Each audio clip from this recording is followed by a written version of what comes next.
அன்பு பெருமக்களே, நபிகளார் ஸல்லல்லாஹு அலைஹி வஸல்லம் அன்னவர்கள் சஹாபாக்களிடத்தில் கேட்கிறார்கள். ஜாபிர் இப்னு அப்துல்லா ரலியல்லாஹு தஆலா அன்ஹு என்ற சஹாபி இந்த ஹதீதை அறிவிப்பு செய்கிறார்கள். அலா அதுல்லுக்கும் அலா மா யுன்ஜீக்கும் மின் அதுவிக்கும், நான் உங்களுக்கு ஒன்று சொல்லித் தரட்டுமா? உங்கள் எதிரிகளிடத்திலிருந்து உங்களை அது காக்கும். உங்கள் எதிரிகளின் உச்சபட்சமான வரம்பு மீறுதலிலிருந்து உங்களை அது காக்கும். ரெண்டாவது ரசூலுல்லாஹ் சொன்னாங்க, வயதருலக்கும் அர்ஸாக்கக்கும், உங்களுக்கான ரிசுக்கை அது இழுத்து கொண்டு வந்து உங்களிடத்தில் சேர்க்கும். எதிரிகளின் தொந்தரவு, எதிரிகளின் ஆபத்து, எதிரிகளிடத்தில் ஏற்படக்கூடிய இடையூறு, இதையெல்லாம் தடுத்து நிறுத்தும்.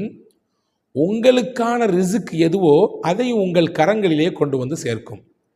இதை உங்களுக்கு சொல்லட்டுமா? அது என்ன என்று உங்களுக்கு சொல்லித் தரட்டுமா என்று கேட்டுவிட்டு நபிகள் பெருமானார் ஸல்லல்லாஹு அலைஹி வஸல்லம் அன்னவர்கள் சொன்னார்கள், ததுஊனல்லாஹ ஃபீ லைலத்திக்கும் வ நஹாரிக்கும், உங்கள் இரவு பகல், உங்கள் நாட்களில், நீங்கள் சந்திக்கும் இரவில் பகலில் அல்லாஹுவிடத்தில் அதிகமாக கையேந்துங்கள், துஆ செய்யுங்கள், அவனிடத்திலே பிரார்த்தனை செய்யுங்கள். ஃபஇன்ன துஆ சிலாஹுல் மூமின், நிச்சயமாக துஆ என்பது, பிரார்த்தனை என்பது ஒரு மூமினின் பேராயுதம். அதை வைத்து எதிரிகளை வீழ்த்த முடியும், எதிரிகளிடத்திலிருந்து ஏற்படக்கூடிய ஆபத்துகளை முறியடிக்க முடியும். உங்களுக்கானதை உங்கள் கரங்களிலே கொண்டு வந்து சேர்ப்பதற்கு அந்த துஆ என்கின்ற ஆயுதம் மட்டுமே போதுமானது என்றார்கள் நபிகளும் பெருமானார் ஸல்லல்லாஹு அலைஹி வஸல்லம்.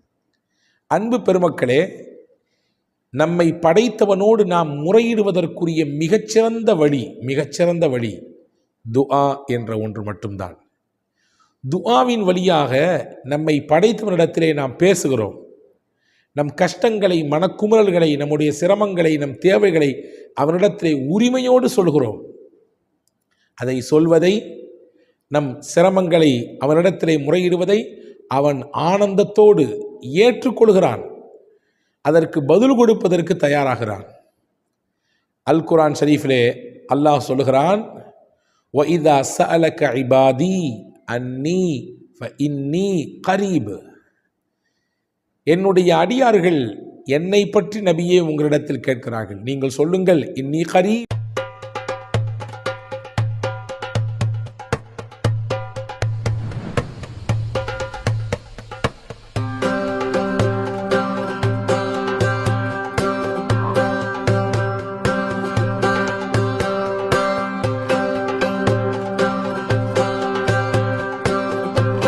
Kareem's Biryani Paradise at Liberty and Catering Services, கோடம்பாக்கத்தின் அறுசுவை அடையாளம். நான் ரொம்ப சமீபத்தில் இருக்கிறேன், ரொம்ப பக்கத்தில் இருக்கிறேன், நான் அடியார்களுக்கு ரொம்ப பக்கத்தில் இருக்கிறேன். உஜீபு தஅவத தாஇ இதா தஆனி, நான் பதில் கொடுக்க தயார் நிலையில் இருக்கிறேன்.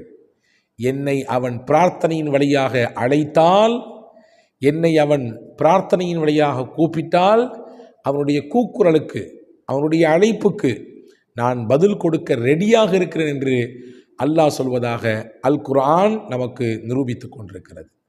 அன்பு பெருமக்களே, இன்று நம்மிலே துஆ என்பது ஏதாவது கஷ்ட நேரத்தில் கேட்குற ஒன்று அப்படின்னு மாதிரி ஆகிப்போச்சு. ஏதாவது சங்கடம், ஏதாவது பிரச்சனை, ஏதாவது ஒரு நெருக்கடி, ஏதாவது ஒரு மனக்குழப்பம், ஏதாவது ஒரு கஷ்டம் சொன்னால் அப்போ மட்டும்தான் கையை உயர்த்தணும் படைச்சவன்ட்ட அப்படின்ற மாதிரி ஒரு சிந்தனை இருக்குது. ஆனால் அதுவல்ல. துஆ என்பதுதான் நமக்கு முன்னால் வாழ்ந்த நல்லோர்கள், நபிமார்கள் தங்களுடைய காரியங்களை சாதித்துக் கொள்வதற்காக வேண்டி வைத்த முதல் பெருவழி என்பதை நாம் இங்கே கவனத்தில் கொள்ள வேண்டும். நபிகள் பெருமானார் ஸல்லல்லாஹு அலைஹி வஸல்லம் அன்னவர்கள் இஸ்லாத்தினுடைய முதல் யுத்தம் பத்ருக்களம், ரொம்பவும் சொற்பமான நபர்கள் முஸ்லிம்களில், எதிரிகளில் முஸ்லிம்களை விட 3 மடங்கு அதிகமான எண்ணிக்கை, ஆயுதங்களிலும் பலத்தோடு வந்திருக்கிறார்கள், எண்ணிக்கையிலும் பலத்தோடு வந்திருக்கிறார்கள், பல்வேறு விதமான போரினுடைய மொத்த பின்னணியோடும் வந்து நிற்கிறார்கள். இங்கே முஸ்லிம்கள் சஹாபா பெருமக்கள் குறைவான எண்ணிக்கை, உடைந்து போன வாட்கள், உடைந்து போன கேடயங்கள், சொல்லப்போனால் காய்ந்த வயிற்றோடு நோன்பு காலத்திலே பசியோடு நிற்கிறார்கள். அங்கே ஒட்டகங்கள் அறுத்து விருந்து போடப்படுகிறது. நல்ல உற்சாகமான சாப்பாடு, மது பரிமாறப்படுகிறது. எதிரணியிலே நபிகளும் பெருமானார் ஸல்லல்லாஹு அலைஹி வஸல்லம் இந்த சின்ன கூட்டம்தான் இஸ்லாத்தின் அஸ்திவாரம். இறைவா, இவர்களை நீ காக்க வேண்டும், உன் பேருதவியை இறக்க வேண்டும் என்று அல்லாஹ்விடத்தில் எதன் மூலம் முன்வைத்தார்கள் என்றால் துஆ என்கின்ற பிரார்த்தனை என்கின்ற மகத்தான ஆயுதத்தின் மூலம்தான். அலி ரலியல்லாஹு சொல்லுவாங்க, போர் நடந்துக்கிட்டு இருக்கிறோம், நான் ரசூலுல்லாஹ் இருக்கிற கூடாததை நான் ஒரு தடவை வேகமாக பார்த்தேன். ரசூலுல்லாஹ்க்கு எதுவும் ஆயிடக்கூடாது, ஏதாவது பிரச்சனை வந்துடக்கூடாதுன்னு சொல்லி வேகமாக நான் பார்த்தேன். பார்த்தால் ரசூலுல்லாஹ் சஜிதா செய்த நிலையிலே, தலையை கொண்டு பூமியில் வைத்த நிலையிலே, யா ஹய்யு யா கையூம், யா ஹய்யு யா கையூம், இந்த வார்த்தையை மடக்கி மடக்கி மடக்கி மடக்கி சொல்லி அப்படியே ஒரு தழுதழுத்த குரலிலே அல்லாஹ்விடத்திலே முறையிட்டு கொண்டிருந்தார்கள். நான் போயிட்டேன், கொஞ்ச நேரம் போர் நடந்துச்சு, மறுபடியும் வந்தேன், ரசூலுல்லாஹ்க்கு எதுவும் எப்படி இருக்காங்கன்னு பார்த்துருக்கலான்னு சொல்லி. அதே நிலையில் ரசூலுல்லாஹ் சஜிதாவில் இருந்து கொண்டு யா ஹய்யு யா கையூம் சொல்லி துவா செஞ்சுட்டு இருந்தாங்க. மறுபடியும் போனேன், அடுத்து கொஞ்ச நேரம் கழித்து வந்தேன், அதே நிலையில் ரசூலுல்லாவை பார்த்தேன், துஆவிலேயே இருந்தார்கள். வல்ல ரஹ்மான் அல்லாஹ் நபியினுடைய அந்த துஆவின் பரக்கத்தினாலே, பிரார்த்தனையின் பரக்கத்தினாலே போரிலே வெற்றியை கொடுத்தான் என்று ஹஸரத் அலி ரலியல்லாஹு அன்ஹு சொல்வார்கள். அன்பர்களே, இன்றைக்கு உலகெங்கிலும் இஸ்லாத்திற்கு எதிரான ஒரு வலை வீசப்பட்டிருக்கிறது. உலகெங்கிலும் முஸ்லிம்களுக்கு எதிராக பல்வேறு விதமான நெருக்கடிகளும் சூழ்ச்சி வலைகளும் பின்னப்பட்டு கொண்டிருக்கிறது. இந்த நேரத்திலே இந்த நிலையை சமாளிப்பதற்கு நம்மிடத்தில் இருக்கக்கூடிய மிகப்பெரிய ஆயுதம் வல்ல அல்லாஹ்விடத்திலே கையேந்தி நாம் கண்ணீர் விட்டு துஆ செய்வது மட்டும்தான். அதுதான் பிரதானம் என்பதை நாம் இங்கே கவனத்தில் கொள்ள வேண்டும். எனவேதான் நபிகள் உங்கள் எதிரிகளை எதிர்கொள்வதற்கான வழியை சொல்லித் தரட்டுமா என்று கேட்டுவிட்டு துஆதான் அது பிரதான இடம் பிடிக்கிறது என்று சொல்லித் தருகிறார்கள். அதே போன்று உங்களுக்கான ரிசுக்கை கொண்டு வந்து சேர்ப்பதும் துஆதான். உங்களுக்கான ரிசுக்கை உங்களிடத்திலே கொண்டு வந்து சேர்ப்பதும் நீங்கள் கேட்கக்கூடிய துஆதான். எனவே கேளுங்கள் அதிகமாக அல்லாஹ்விடத்திலே என்று வல்ல ரஹ்மான் அல்லாஹ் அல் குர்ஆனிலும் சொல்லுகிறான். அதே போன்று அருமை நாயகம் ஸல்லல்லாஹு அலைஹி வஸல்லம் சொல்லித் தருகிறார்கள். நம்ம எல்லாருமே நினச்சி வச்சுருக்கோம் கஷ்ட காலத்தில் மட்டும்தான் கேட்கணும்னு சொல்லி. அப்படி இல்லை, எல்லாத்துக்கும் கஷ்ட காலம், நெருக்கடி காலம் வரும். அந்த நெருக்கடி கஷ்டத்தில் கண்டிப்பாக நம்ம கேட்க தான் செய்வோம். நெருக்கடி காலத்தில் நமக்கு இறைவனின் பேருதவி கிடைக்க வேண்டும் என்று உங்களில் யாரெல்லாம் விருப்பப்படுகிறீர்களோ நாம் எல்லாரும் செய்ய வேண்டிய விஷயம் என்னவென்றால், நம்ம சந்தோஷமாக இருக்கும்போது அல்லாட்ட நிறைய கேட்டணும், மகிழ்ச்சியாக இருக்கும்போது நல்லா இருக்கும்போது நிறைய கேட்டணும்.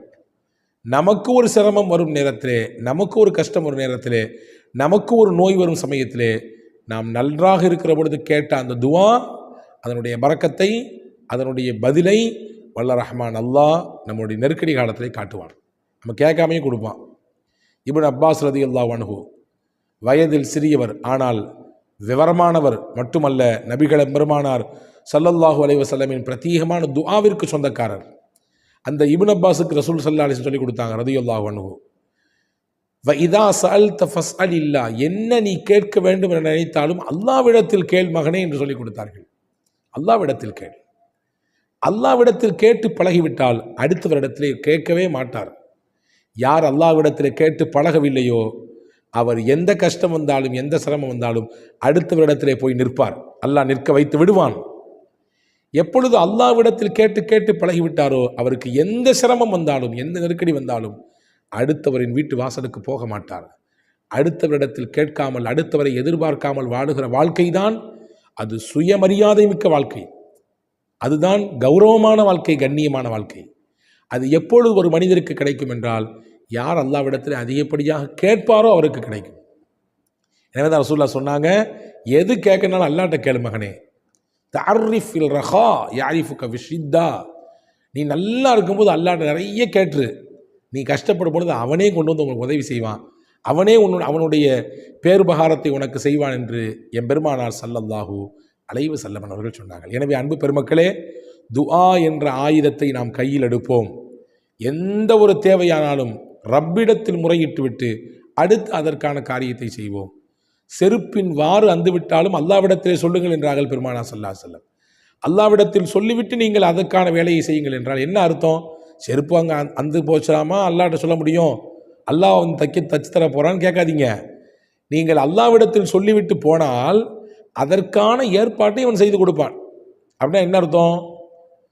நீங்கள் செருப்பை தைப்பதற்கு போனீர்கள், அங்கே தைக்கக்கூடியவன் இல்லாமல் இருக்கலாம், அல்லது தைத்து முடித்துவிட்டு அதனுடைய கூலியை விட அதிகப்படியாக வாங்கிவிடலாம், அல்லது வேறு ஏதாவது இடைஞ்சல்கள் ஏற்பட்டு விடலாம். எனவே ரப்பிடத்தில் முதலில் முறையிடுங்கள். சின்ன காரியம் என்று நினைக்காதீர்கள். சின்ன காரியமோ பெரிய காரியமோ அவனிடத்தில் முதலில் சொல்லிவிட்டு அவனிடத்திலே முதலில் பிரார்த்தனை வழியாக முறையிட்டு விட்டு அடுத்து உங்கள் காரியத்தை செய்தால் அந்த காரியங்கள் லேசாக்கப்படும். எனவே அதை நீங்கள் நாம் எல்லோரும் இதை கருத்தில் கொள்வோம். துஆ செய்யக்கூடிய சமயத்திலே நாம் எடுக்கக்கூடிய முக்கியமான விஷயம் அன்து மூக்கினூன பில் இஜாபா, நிச்சயம் அல்லாஹ் பதில் தருவான் என்ற எண்ணத்தில் துஆ செய்யுங்கள். அதோடு மட்டுமல்லாமல் துஆ செய்துவிட்டு நீங்கள் எனக்கு வேக வேகமாக கிடைக்கணும்னு சொல்லி அவசரப்படாதீங்கன்னு நாங்கள் ரசூலுல்லாஹ். நீங்கள் துஆ செய்வது தான் உங்கள் வேலை, தருவது அல்லாஹ்வின் வேலை. அவசரப்படக்கூடாது. நான் கேட்டுட்டேன், எனக்கு கிடைக்கவே இல்லை, எல்லாத்துக்கும் கிடைச்சிருக்கு, எனக்கு கிடைக்கல என்று ஒருவர் அப்படியே புலம்பி தள்ளி கொண்டிருந்தார், அவருக்கு வர வேண்டியதும் வராமல் போய்விடும். எனவே துஆ செய்யும் பொழுது நம்பிக்கையோடு செய்ய வேண்டும். அல்லாஹ் தருவான் என்ற நம்பிக்கை. துஆ செய்துவிட்டு பொறுமையாக இருக்க வேண்டும். நிச்சயம் அல்லாஹ் தருவான். நீங்கள் அதை சொல்லி காட்டிக்கொண்டே அவசரப்பட்டு கொண்டே இருக்கக்கூடாது என்பதையும் பெருமானார் ஸல்லல்லாஹு அலைஹி வஸல்லம் சொல்லித் தந்தார்கள். எனவே எதிரிகளை எதிர்கொள்வதற்கும் நமக்கான ரிஸ்கை இழுத்து கொண்டு வருவதற்கும் நம் தேவைகள் நிறைவேறுவதற்கும் துஆ என்கின்ற ஆயுதம்தான் மிகச்சிறந்தது என்பதை பெருமானார் இந்த ஹதீஸிலிருந்து நமக்கு சொல்லித் தருகிறார்கள். வல்ல ரஹ்மான் பேணி பின்பற்றி நடக்கக்கூடிய நல்ல பாக்கியத்தை உங்களுக்கும் எனக்கும் எல்லா மக்களுக்கும் தரட்டும்.